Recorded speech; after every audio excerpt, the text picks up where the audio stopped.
The need to grow to the limits of our capacities, to become what we potentially are. I think of the extraordinary line which Mallarmé wrote in his sonnet about Edgar Allan Poe, where he says, tel qu'en lui-même enfin, l'éternité le change. As eternity changes him into himself. We don't have to wait for eternity. It is possible to become ourselves in the fullest ego-transcending form, even in this life. In fact, there's something very unworldly about this man who has concluded that intelligence and virtue are the ends of life. His eyes have that abstracted, gelatinous look of the nearly blind. And altogether, he would be a rather forbidding skeleton of a man if he were not so intensely gentle. This is a documentary. This is primarily a question. This is many and diverse contradictory desires. This is a guarantee of truth. If I say that Aldous Huxley wrote, but the only hope for the world of time lies in being constantly drenched by that which lies beyond time, what is being repeated is the asking for your remembrance of your own nature. And from this interrogation, our communality can be born and then lived as realization and compassion. This is not a proper documentary.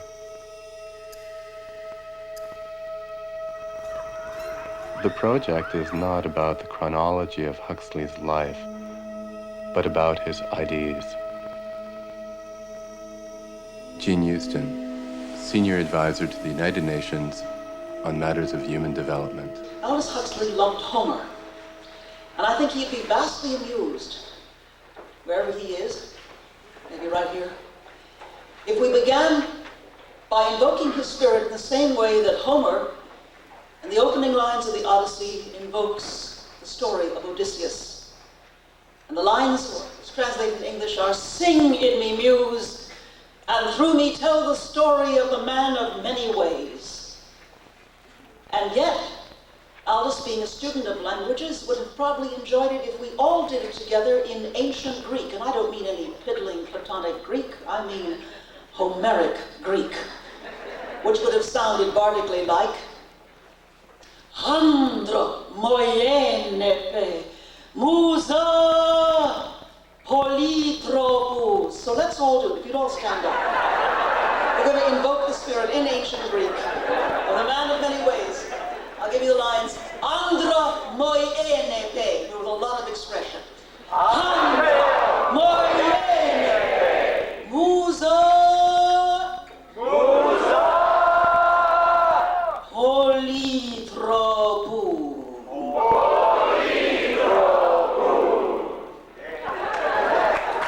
Say in the news that through me tell the story of the man of many ways. Today we sing the many ways of the man who was Aldous Leonard Huxley.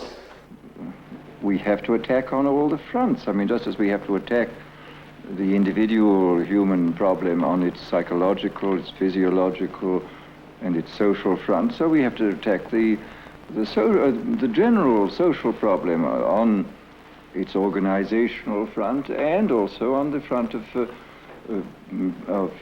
individual training and education. I mean, I think it's absurd to say that we can only do one thing rather than another. We must do both. I mean, nothing short of everything is ever enough. He begins as a satirist, he ends as a prophet. He comes on the scene as a social critic and leaves it as a social artist. Between the novels Chrome Yellow and Island, there's the journey of the son of the intellectual aristocracy of England, the grandson of Thomas Huxley, the great social philosopher and scientist, the brother of biologist Julian Huxley, the grandnephew of the novelist Matthew Arnold. I was born in the brave new world of November 3rd, 1957, the same day that a half-ton Sputnik 1 rocket carrying a dog was put into orbit by the Soviets.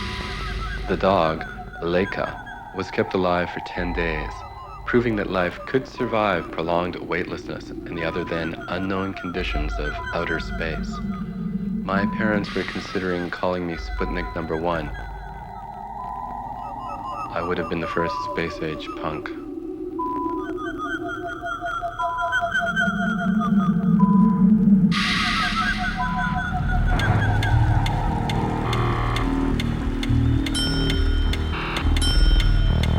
The abolition of free will by methodical conditioning, the servitude made acceptable by regular doses of chemically induced happiness, the orthodoxies drummed in by nightly courses in sleep teaching, advertising, soma, Prozac, music television. Everyone belongs to everyone else.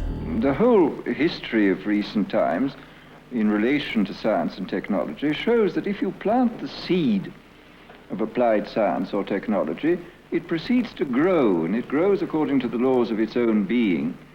And the laws of its being are not necessarily the same as the laws of our being. Technology accelerates our progress, but this is often only a progress towards acceleration. You all remember, I suppose, that beautiful and inspired saying of our Ford's, "History is bunk."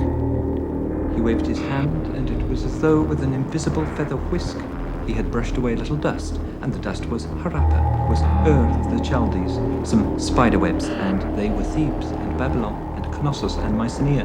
Whisk, whisk. And where was Odysseus? Where was Job? Where were Jupiter, and Gautama, and Jesus? Whisk. The place where Italy had been was empty. Whisk. The cathedrals. Whisk, whisk. King Lear and the thoughts of Pascal.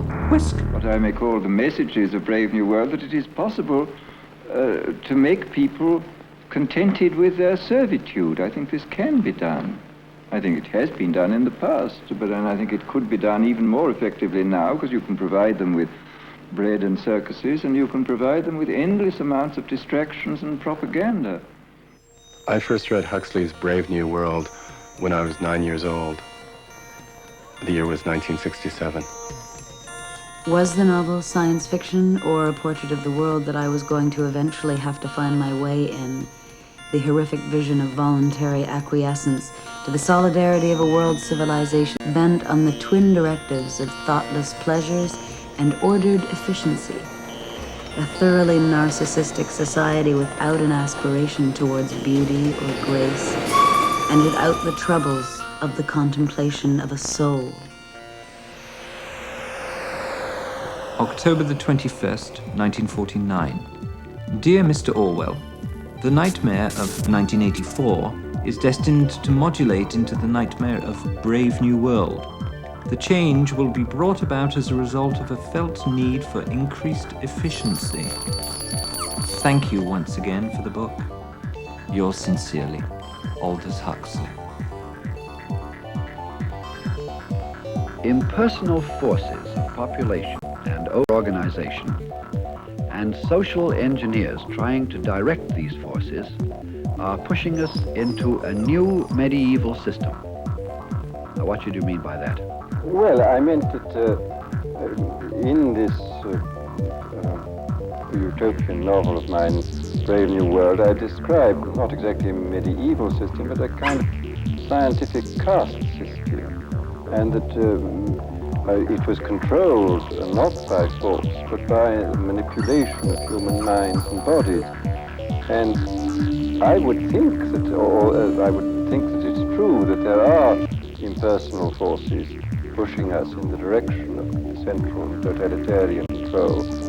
And also, what is to me very interesting, it looks as though the totalitarian regimes of the future will not be based upon terror, because they will have other means, these means now at present described as brainwashing and propaganda, which will be much more efficient and much more economical than and pleasurable force, and more pleasurable to those who undergo them. I mean, there are techniques available at present which do seem to duplicate some of the techniques I invented.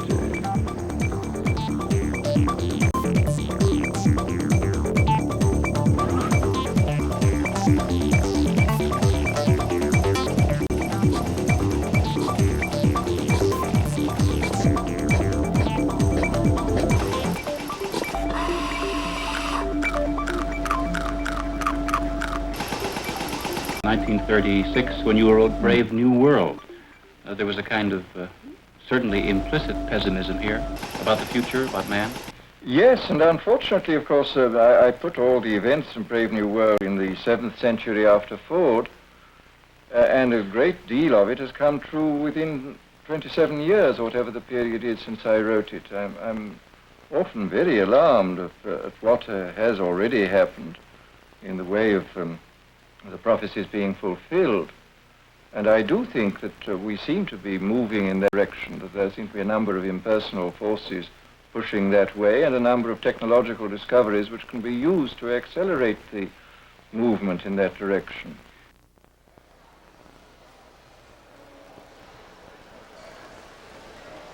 Do you hold any fears that some future dictator, to use the term, might use such things as mass communication, the newly discovered drugs, subliminal suggestion, what's called brainwashing, all of these new motivational research, all these new techniques for gaining consent? I'm quite sure they can do it. After all, to a considerable extent, it's been done. The brainwashing is already a fact, and the point is that technology is continuously advanced. I was talking, for example, yesterday with the man who did the much of the basic research work in this subliminal projection. He said at the moment it presents no great threat, but he said technology is on the march, and we shall undoubtedly have within a few years extremely effective methods for using this and for persuading people to do things without their knowledge. You've been currently working, as I understand, on some articles on the new threats to liberty that grow out of these attempts to control society. What I'm trying to persuade people is that they should think in advance of what's going to happen. I mean, the trouble, one sees this again and again, that people have allowed themselves to be taken by surprise by the advances in technology. There's really no way we should be. I mean, given the available evidence and given a certain amount of imagination, you can foresee some of the consequences of this, and if you foresee, you can do something to mitigate the effects.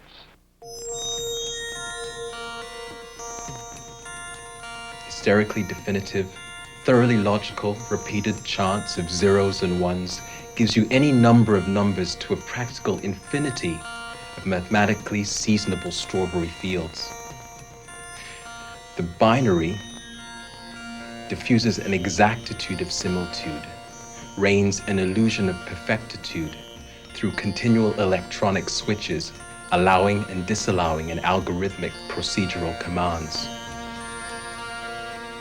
So what does this reflect but an inhuman patience, an alhambraic monotony of labyrinthine design?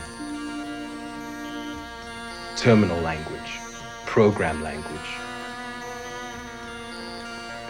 The adjustable face of grammar, the originating of human intelligence, replaced by the nervous excitation of an immaculate mask of distinct memory but no resemblances. The face of the human is our first human word. The face speaks profoundly of the differences among humans and of the sameness of humans. I am a white male filmmaker. My actor, David Odiambo, transfigures my speech, colors my words with unique intonation. In cyberspace, there is no need for a face and its mark of mortality. In the code of the binary is the metaphoric Rosetta Stone to a language beyond our own humanity. This is its promise and its horror. That is the today of our brave new world. I mean, hence this sense which so many people have, and which I think one sees in so many societies, this sense that man is subjected to his own inventions, that he is now the victim of his own technology and the victim of his own applied science, instead of being in control of it. Where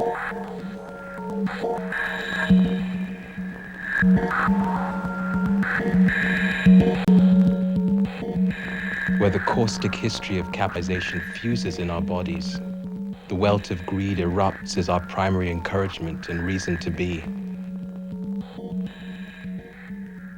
Is the problem. I mean,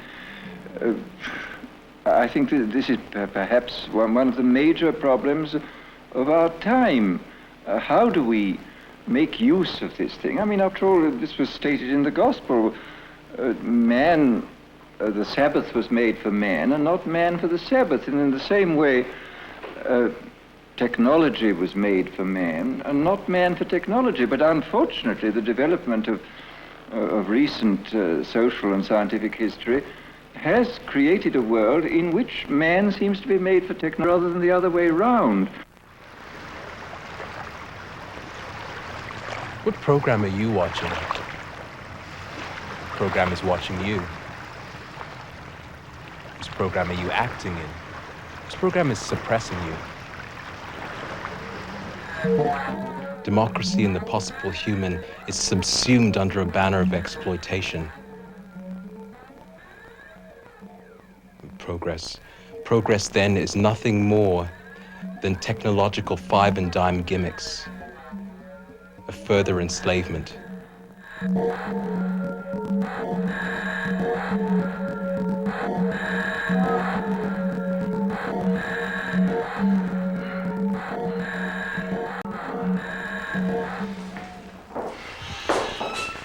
An acquaintance of mine had a dream the other night. The promise of the perfect thrusts a hollow shaft of impregnable light, and in whispered, seductive, technological jargon, camouflages its hostile, virulent virus. She found on her kitchen table, in amongst the breadcrumbs, a thin, shiny plastic object. She said she was strangely attracted to it. It didn't occur to her to question the purpose of the object. Perhaps it was in its obliqueness unanswerable. Like the future, perhaps? Perhaps. Brushing aside the folds of her nightgown, she used the object to insert into her vagina, masturbating with it.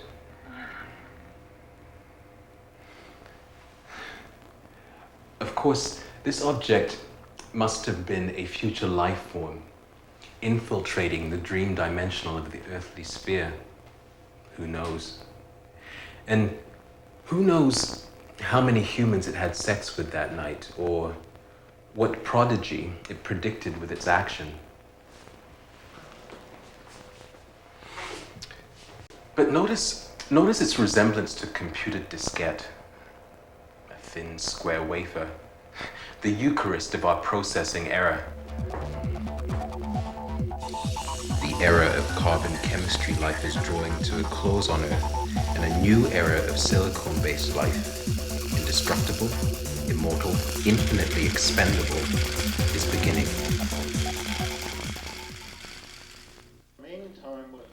A leading figure in the comparative philosophy of religion, Dr. Houston Smith, visiting professor at the University of California, Berkeley.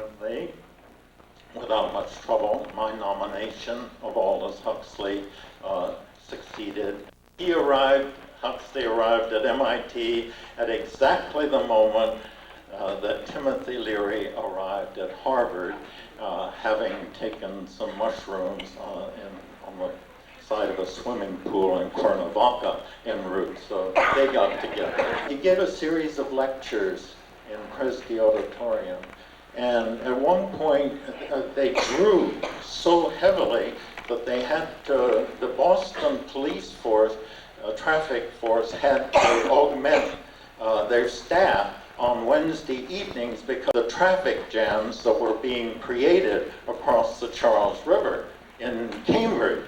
When I remarked what a tribute to Aldous, what a tribute that was, he characteristically passed it off. He said, it's because I'm so old. He was in his 60s then. He said, I've become like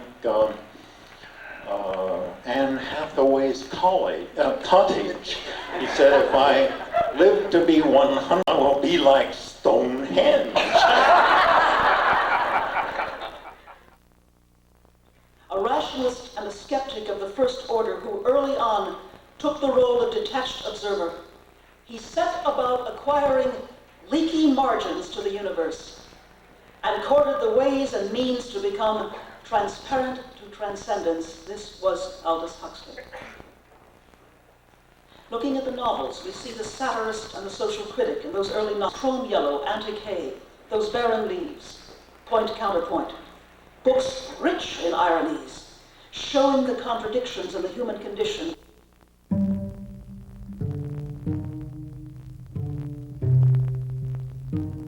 The origin of the Huxley name is linked to my own paternal name, Hockenhall. The family seat was Hockenhall, about 6 miles east of Chester, England. The family held it from the time of William the Conqueror until shortly after the middle of the 1700s. At the time of Richard I, there was one Swanus de Hockenhall, who was given a fiefdom by the abbot and convent of St. Werburgh. He lived at a manor named Huxley. Of the grandsons of this Swanus, the eldest kept the name of Hockenhall.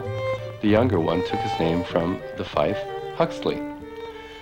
But the historians of Cheshire records the fact that owing to the respectability of the names, they were unlawfully assumed by diverse losers and lewd fellows of the baser sort.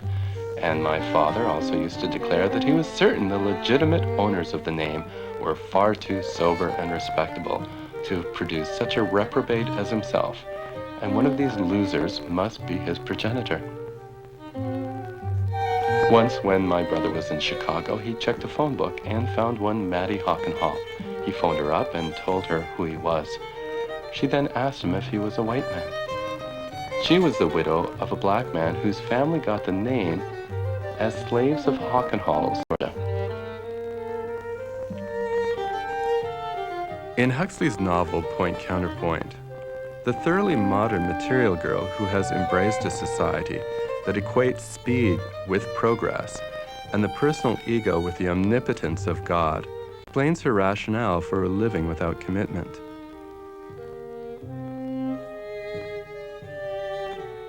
When I was about at the halfway point producing this film, I was betrayed in love. The experience was a repeat of what Huxley had written in his novel. This is a film within a film, another point to counterpoint.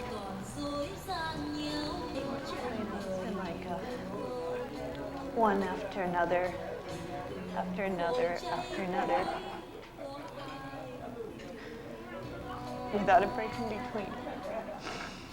Since I was 17. You know, and I've always been attracted to older men. Well, I've always ended up in relationships with older men. So I guess I thought they had something to teach me, and it's becoming increasingly more difficult. You know, I gave them my youth and they gave me their knowledge, although I don't know how much they really knew. They certainly didn't know anything about me. And, you know, it's like suddenly I feel harnessed, you know, trapped. And even though I'm in a situation that I created, I'm really angry at them. And I have to get out. And I do. What's your attitude towards a contemporary woman, particularly a North American woman? Well, I mean, to start with, is there such a thing as woman with a large W? I've never met it. I've met a lot of women who seem to me extremely different one from another, just as I've met a lot of men who seem to be extremely different one from another. I mean, can one really generalize? You've suggested that the world seems perhaps more than duly preoccupied with the female bosom. Is this a part of this whole theory of well, I mean, this is certainly one of the fashions. I mean, if you look back on history, you can see this. There's a sort of curve of bosom consciousness and non-bosom consciousness. I mean, for example, in the 17th century, and if you look at the portraits of Velasquez, the ladies have no bosoms, and they were, the children were, girl children were wrapped up in lead corsets so that their bosom couldn't develop at all. And then you got in the 18th century the exact opposite of this, and we happen to be in now in one of these exuberant phases. She's constantly telling me for 3 years that she loves me. You know, I'm the guy, right? That's it, and everything is perfect. Perfect. You should never say perfect, Andrew, because it never is. Yeah, no, but this was perfect. Everybody knew it. And then she dumps me for a television producer, right? A Generation X, a cultural variety show, something. And so I say, okay, fine, you know, but can I have my place back? She'd been living in my place while I was away, and we were supposed to live together when I got back home. But she says, no, I can't have my place back. She put her name on my lease. It was just crazy. And then the contract fell through in New York, and I'm totally out of money. I have to sell my car to get back to Vancouver. But the day I'm about to leave, the guy phones me, and he says, I can't buy your car because my dad has to have his feet cut off. Cut off his feet? The sheer horror and stupidity and randomness of the world. A section derived from Point Counterpoint. You didn't answer my question. Do you love me? Love. Why did you spend a year with me? Why? Because it amused me. Because I wanted to. Isn't that fairly obvious? Without loving? Why must you always bring in love? How can you leave it out? If I can have what I want without it, why should I put it in? And besides, one doesn't put in. It happens to one. Or perhaps it never happens. I don't know. Anyhow, what's one to do in the interval? You were amusing once. Not to mention the others. Idiot. Instead of being grateful for what you had. Fucking fool. I haven't time for your nonsense. What did I have? What did I have? I'm not going to change my lifestyle for you or anyone else. The fall was all right when people lived slowly, but it's too ponderous nowadays. There's no room for it. Not even for the heart? Well, perhaps it's a pity, but you can't get something for nothing. If you want to cover ground, you can't have luggage. The thing is to know what you want and be ready to pay for it. I'd prefer to be human.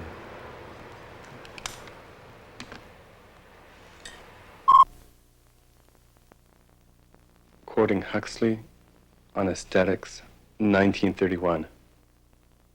I have never had the smallest ambition to be a classic of any kind, whether neo, paleo, proto, or eo, not at any price. For to begin with, I have a taste for the lively, the mixed, and the incomplete in art, preferring it to the universal and the chemically pure. In the second place, I regard the classical discipline, with its insistence on elimination, concentration, simplification, as being, for all the formal difficulties it imposes on the writer, essentially an escape from actual reality.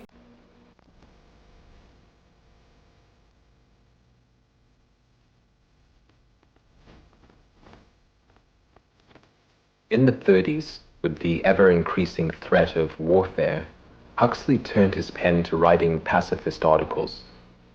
It was also at about this time that Huxley began training as a student of the Alexander technique, a series of psychophysical exercises concerning mindful attention, body structure, posture, and gravity. Work on what we call the head-neck back relationship. That's it, yeah, good.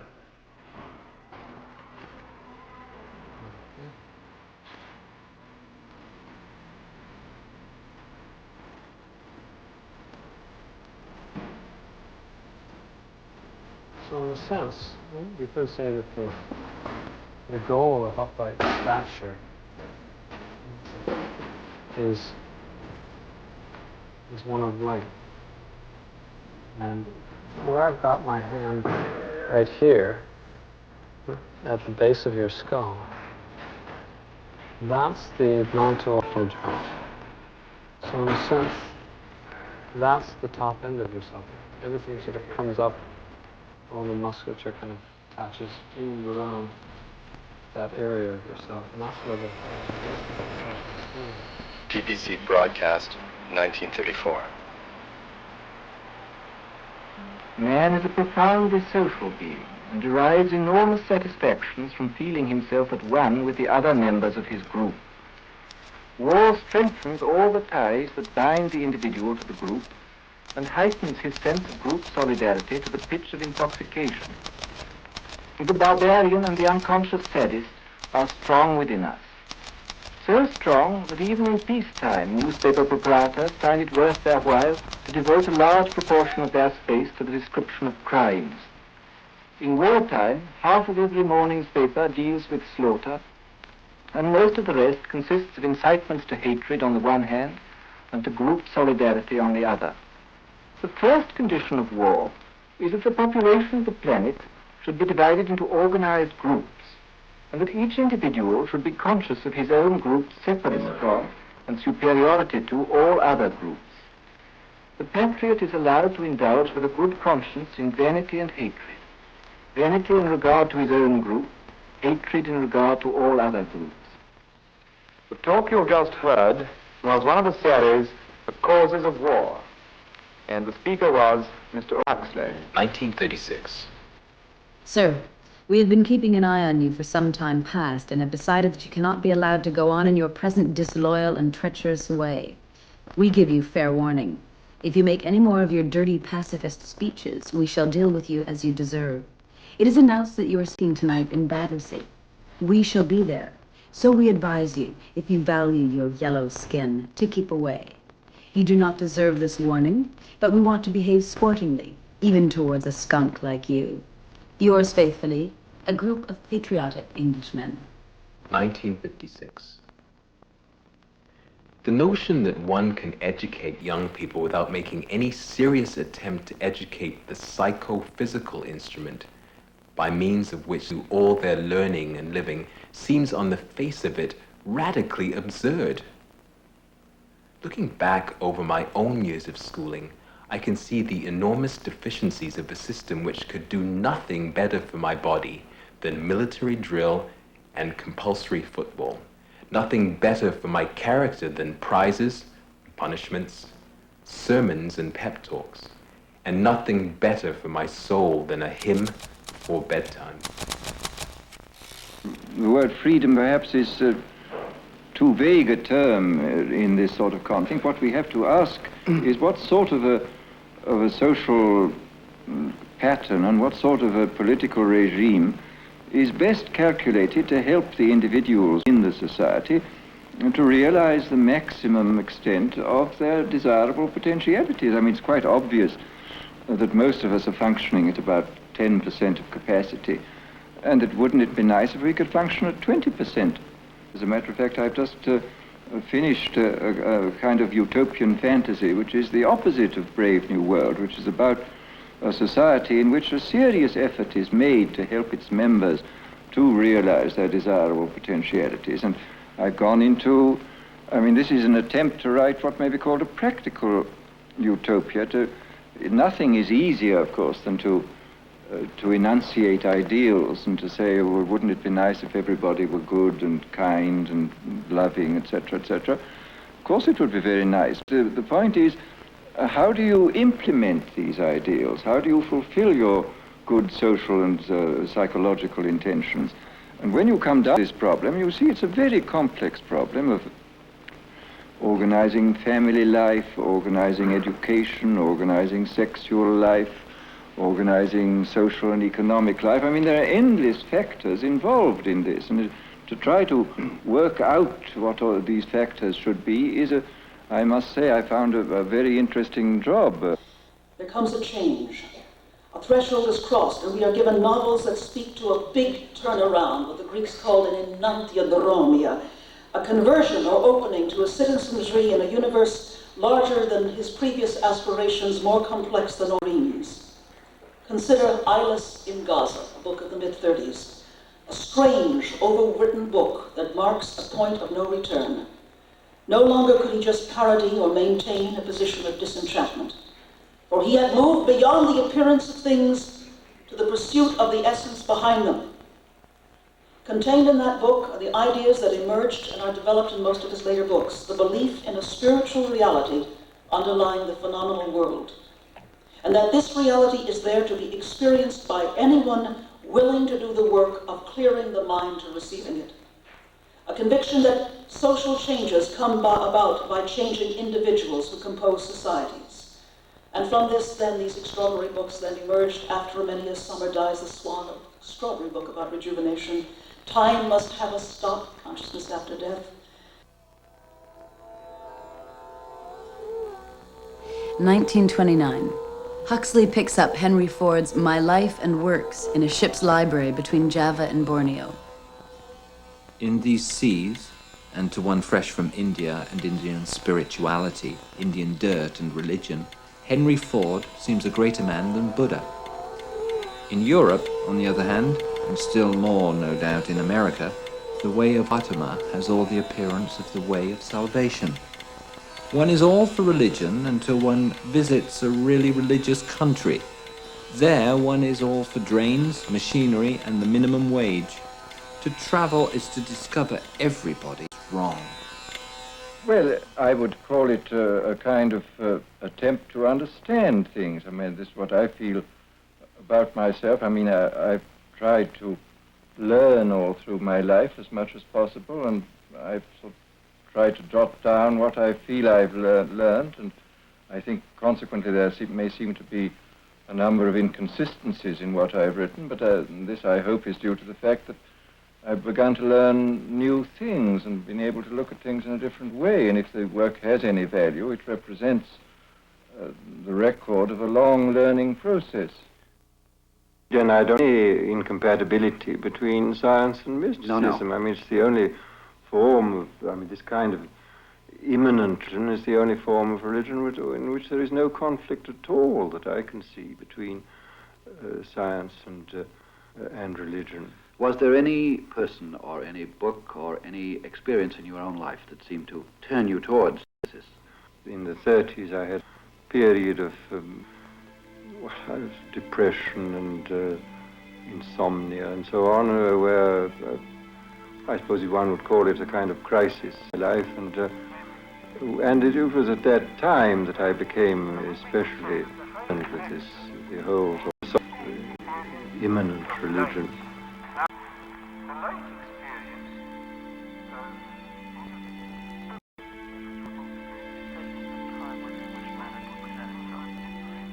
And the great pattern that is encoding contains whirlwinds of spacious energy which give the appearance and feel of solid matter. And put into these fields a cosmic information system, one that connects quadrillions of miles of resonance instantly, so that anything is known to the whole immediately. Well, you then place it with this next life, which we meet these sentient forms that can evolve to more complex and conscious entities. And from this life, then let them emerge from the life. Now, the life experience is several kinds. There is the experience, which is recorded in a great deal of the literature, of what may be called undifferentiated light, just an enormous burst of light, unembodied in any particular form, just a great flood of light. I think it would be true to say that this experience of the undifferentiated light is generally associated with what may be called full-blown mystical experience, which produces a sense of solidarity between the experiencer and the universe, which gives the experiencer a sense of the basic all rightness of the universe, an understanding of such a phrase as occurs in the book of Job, yea, though he slay me, yet will I trust in him, which seems to me a characteristic feature of the mystical experience. And this kind of experience, the experience of the same order conscious awareness of the mind of the meta-universe, as well as adding their productions into the mind of the whole. And this is called, when you have that, this is called the light. It's called mystical or high creative experience. And then you design a process that enables the cosmos to be recreated in its entirety. Who are we? What is man? What is human nature? If it includes these strange faculties, which I think it does, then human beings are a great deal odder than we ordinarily suppose.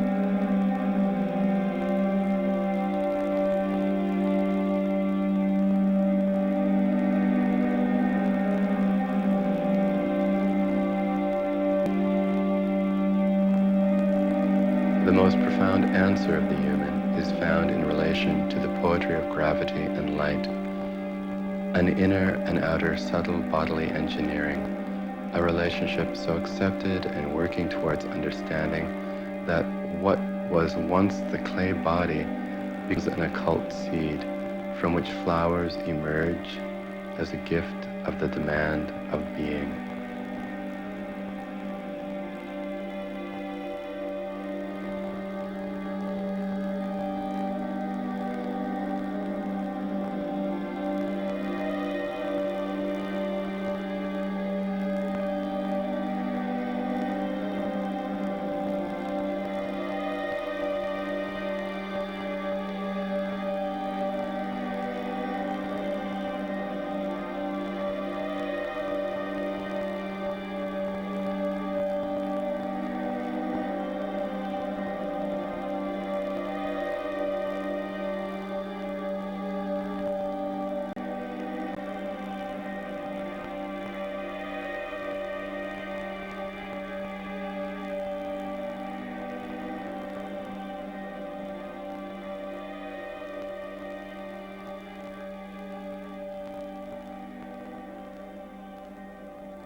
You're also, are you not, Mr. Huxley, very much interested in extrasensory perception, in telepathy, clairvoyance, precognition, and so on? Yes, I've always taken an interest in that. Sometimes go down to Duke to see Dr. J.B. Rhine there, and I'm a great friend with Mrs. Garrett, who runs the Parapsychology Foundation here.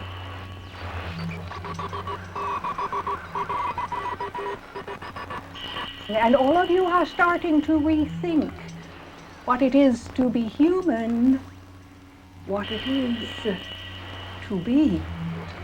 We on this side of the veil are greatly pleased. Go back through eons in this work, dear one. It is not new to you by any means, and somewhere in your heart you are deeply aware of this. Somewhere in your heart you know that the study of the esoteric is, has been, will be of eternal importance to you. It is the core of your being. You have been engaged in this study through many lifetimes, and indeed in many realities. You may begin to consider yourself as something of an expert, dear one, but don't let it go to your head, all right? Do you think it's possible for people to have an awareness of what is happening in other people's minds, in the outside world, or in advance of the thing happening? Well, it seems to, I must say. I think the evidence collected is very convincing. I can't see that one can reject it. I don't happen to have these gifts myself, but I've seen people who have. Do you believe in survival after death? Yes, I think I do. I think there is a survival after death. Again, I mean, there may be reincarnation, I don't know. I mean, I think, it's exceedingly difficult to say what the evidence from psychical research means. It does seem to mean that there is some sort of survival of some element of personality anyhow. And I suppose that because time and space doesn't exist for him, he may have already seen the film. And I would like to know if he thought about it or what he thought about the film.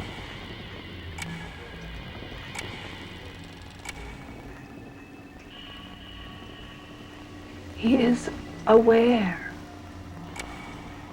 He has seen what you have done. He sends his congratulations primarily. I am not believing. He says... It is a dramatization of possible contact outside time and space, done more or less convincingly, performed by the channeler's unconscious mind. Or is it? They've tried to control the fall of dice by thought. Is this yes, true? This is the main series of experiments they've done. We've had this crap game going on for about 20 years now. It seems to have a statistical validity. There is necessarily truth here, but it is a truth that is so unparticular that it is like the sky of dice, or the most telling moment when our own physiology ends and the chaos and creativity of our shared reality begins. When and where our voices speak us and thoughts conceive us. In a slightly different dimension or at a slightly different vibration, another film was created. There are hundreds of them out there. There are hundreds of them. It would not be possible for us to view each and every one, but we will tell you generally that the quality is quite high on almost all of them. There are one or two rather shoddy final products, dear one. In March of 1963, when I was just barely out of my teens, I woke up to a phone call from a friend. Aldous Huxley wants to meet you. Me? What? Me? And I couldn't figure out why, except that I had the only legal supply of LSD in New York City.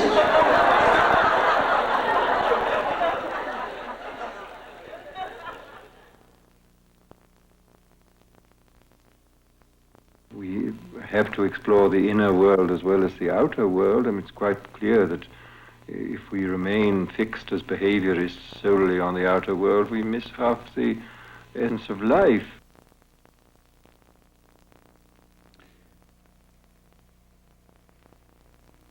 The most audacious form of Huxley's escapism, mysticism as a means to that escapism, was reasonably honorable. But that he should now arrive at drugs, I find rather scandalous. Encouraged by the persuasive recommendations of the famous author, many young Englishmen, especially Americans, will try the experiment. An irresponsible book. Inasmuch as it permits, under suitable research conditions, the exploration of the stranger and odder areas of the human mind. I mean, this is one of the things which has emerged, I think, in recent years. Not only is the material universe incomparably larger and stranger than we used to give it credit for, But the mental universe is also larger and stranger than we give it credit for, that we carry about inside our skulls an extraordinary world, a visionary world, a mystical world, and that the interesting fact about these substances is that they open a door and permit us, without any harm to ourselves, because this is the most extraordinary fact about these new drugs, without doing physiological harm, to explore this world. From a sociological point of view, obviously these drugs can't be used, but at the same time, I think sooner or later we shall have to find some kind of substitute for the permitted drug, which is alcohol. His books on psychedelic experience, Heaven and Hell, Doors of Perception, as well as the recent utopian novel of Island, had become virtual scripture for me. And even so, I was quite unprepared when I opened my door to discover a man who looked like one of William Blake's archangels, or perhaps the average man from the distant but optimal future. Very tall, very beautiful, with eyes misted over by near blindness. He seemed to be gazing into other worlds. He had the most sensitive face I have ever seen. And when we sat down to talk, the most sensitive mind as well. And what a voice, those bell-like tones, that modulation, but that extraordinary richness of sound, his words wrapped around your mind. He was also courteous to a fault. Someone had given me a 6-foot panda for Christmas, which I had propped up in a chair in the living room. Because his vision was so poor, and because he was so courteous, Aldous Huxley would address remarks to me and then to the panda. I had not the heart to tell the truth about the silent guest. In 1967, the Beatles, while being questioned by a girl with kaleidoscope eyes, as plasticine porters with looking-glass ties glowed as if there were no tomorrow, paid homage to the philosopher grandfather of the psychedelic movement by pasting his image onto their album cover, Sgt. Pepper's Lonely Heart Club Band. The Beatles made taking drugs seem an enjoyable, fashionable, and liberating experience. Like them, with the help of LSD, you would see and feel in ways you hadn't imagined possible.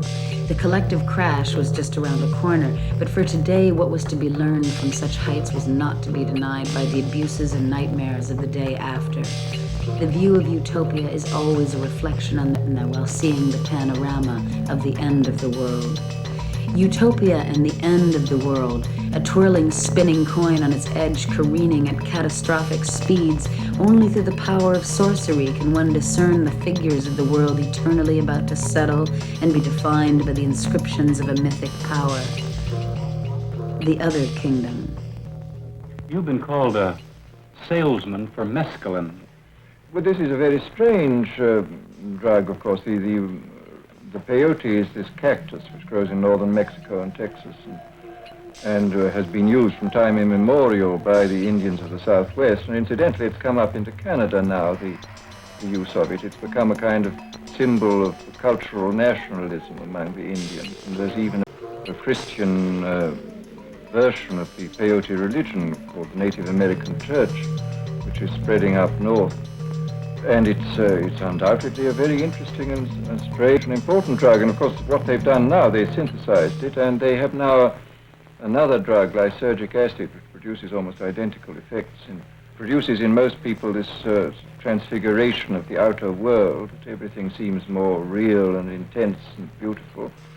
And with people who are good visualizers, it produces visionary experiences with the eyes closed. And then it also, the Indians seem to take it for two reasons, partly to get into this visionary world, and partly to get this sense of solidarity with the other members of the religion.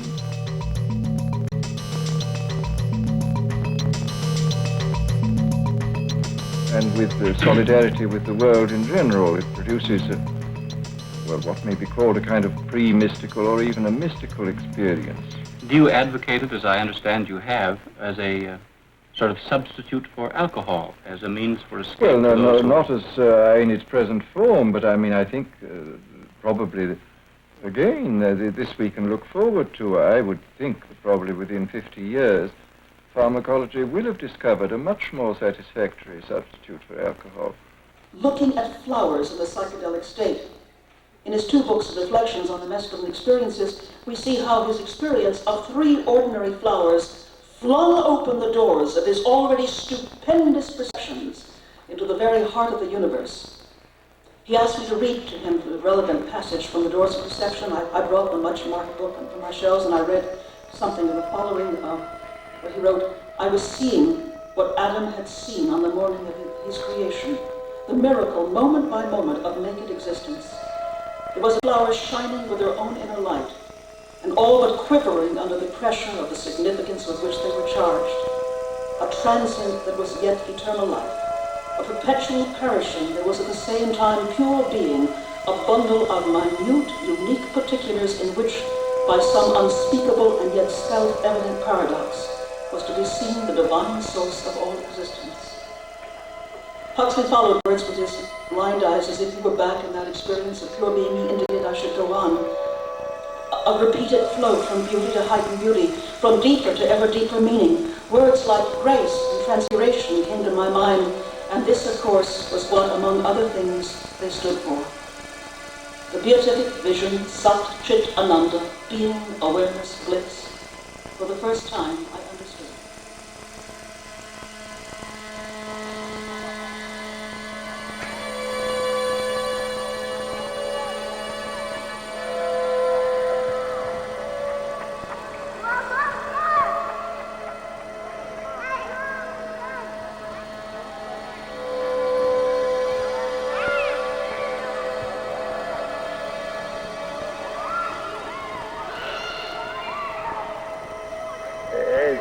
Eternity changes him into himself. We don't have to wait for eternity necessarily. It is possible to become ourselves in the fullest ego-transcending form, even in this life.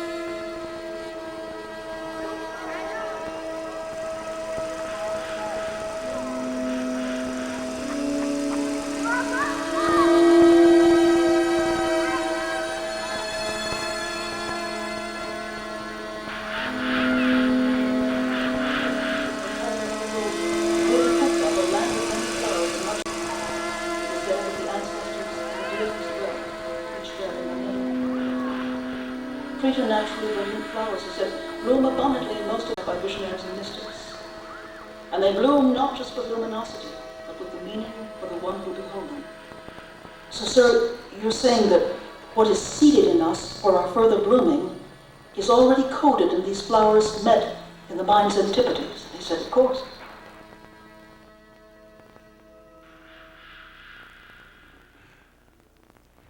Most of it is the old weary dance of abstractions named not self, eternity, mind at large, suchness, the absolute, etc., etc., etc. Well, anything can be used badly.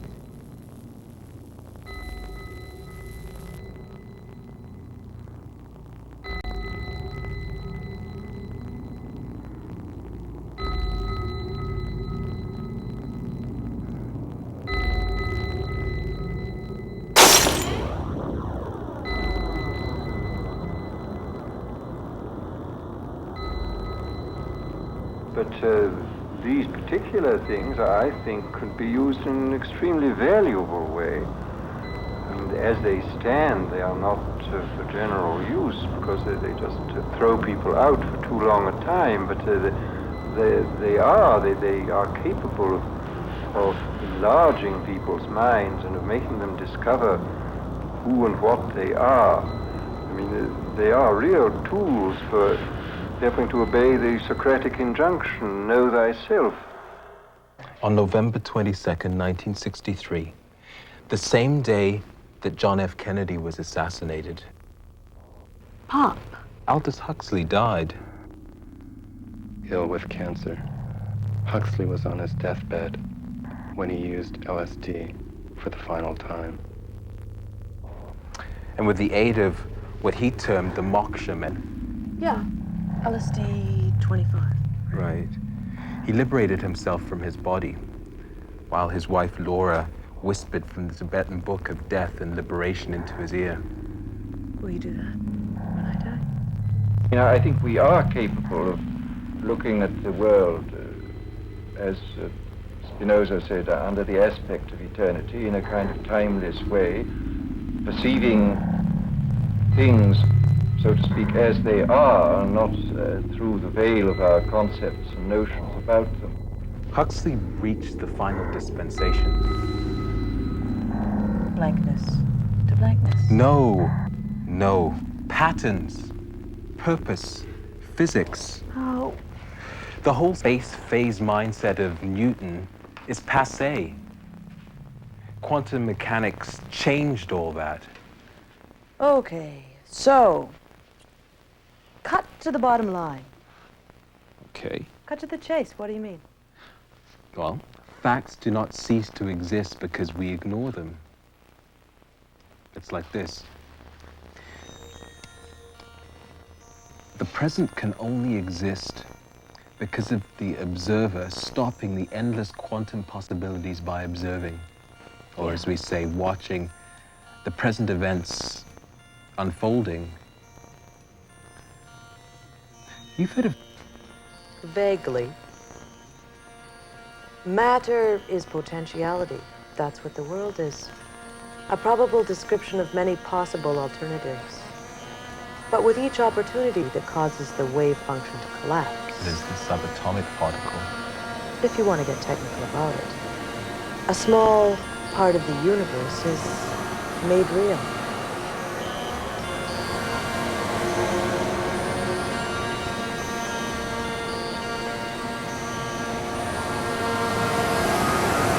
So I conclude with a poem by a compatriot of his, who I think spoke to Aldous when he wrote the words, this is Christopher Fry. The human heart can go to the lengths of God. You don't substitute emerging evolutionary process. The human heart can go to the lengths of God. Dark and cold we may be, but this is no winter now. The frozen misery of centuries cracks, breaks, begins to move. The thunder is the thunder of the flood, the flow, the upstart spring. Thank God, our time is now. When wrong comes up to meet us everywhere, never to leave us till we take the longest stride of soul folk ever took. Affairs are now soul-sized. The entrance is exploration into God. What are you making for? It takes so many thousand years to wake. But will you wake? For pity's sake. Aldous Huxley woke up. We must do the same. Thank you.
the need to grow to the limits of our capacities, to become what we potentially are.